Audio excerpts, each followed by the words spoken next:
Hello बच्चों, let's read this question. The question say that बच्चों यहाँ पर सुक्रोज दिया गया है, इसका यहाँ पर वाटर के साथ रिएक्शन कराएंगे तो एक एंजाइम ए यूज करेंगे तो ग्लूकोज और फ्रक्टोज बनेगा, और उसके बाद ग्लूकोज पे एंजाइम बी यूज करेंगे तो एथिल एल्कोहल कार्बन डाइऑक्साइड बनेगा। In the above reaction the enzyme A and enzyme B respectively are. इसके रिगार्डिंग बच्चों चार ऑप्शन गिवन है। ऑप्शन ए में बोला गया है amylase and invertase, option B में बोला गया है invertase and amylase, option C में बोला गया invertase and zymase, option D में बोला गया जाइमेज एंड इन्वर्टेज। और हमें बताना है कि यहाँ पर ए और बी कौन से एंजाइम होंगे।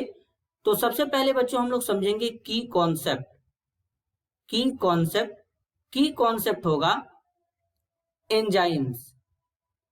अब एंजाइम क्या होते हैं सबसे पहले ये समझेंगे।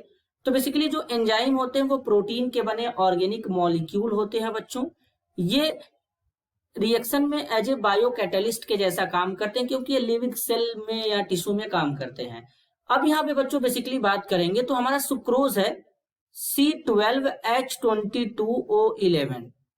अब यहाँ पर वाटर लेंगे, तो जब सुक्रोज में वाटर लेते हैं यहाँ पर, मतलब सुक्रोज के साथ में वाटर लेंगे तो यहाँ पर एक ईस्ट यूज करते हैं बच्चों। ईस्ट या उसी को एंजाइम कहते हैं।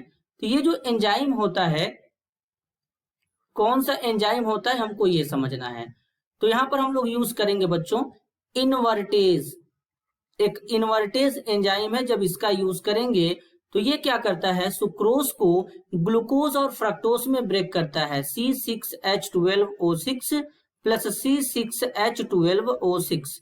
तो यहाँ पर क्या हो गया, इस तरीके से सुक्रोज है बच्चों। अब इस सुक्रोज से यहाँ पे क्या बन गया, ग्लूकोज बन गया। ग्लूकोज के साथ में यहाँ पर फ्रक्टोज बन गया।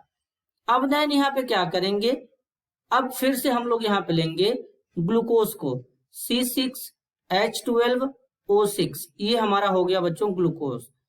अब ग्लूकोज पे क्या करेंगे, यहाँ पर दूसरा एंजाइम यूज करेंगे। जो दूसरा एंजाइम है उसका नाम है बच्चों जाइमेज।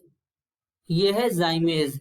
जाइमेज क्या करता है, इस ग्लूकोज को एथिल एल्कोहल C2H5OH और कार्बन डाइऑक्साइड में कन्वर्ट कर देता है। तो बेसिकली अगर हम ए एंजाइम की बात करें तो ए एंजाइम यहाँ पे क्या है बच्चों, इन्वर्टेज है। और बी एंजाइम की बात करेंगे तो बी एंजाइम यहाँ पे क्या है, जाइमेज है। तो अब इस तरीके का इन्वर्टेज और जाइमेज में इन्वर्टेज पहले आएगा क्योंकि ए है अल्फाबेट में, और बी बाद में आएगा तो जाइमेज होगा। तो इसका ऑर्डर होगा इन्वर्टेज एंड जाइमेज। तो अब इस तरीके का ऑप्शन कहाँ है, option C invertase and zymase. तो इस क्वेश्चन के लिए करेक्ट आंसर होगा option C. This is your answer. I hope you understood it well. All the best.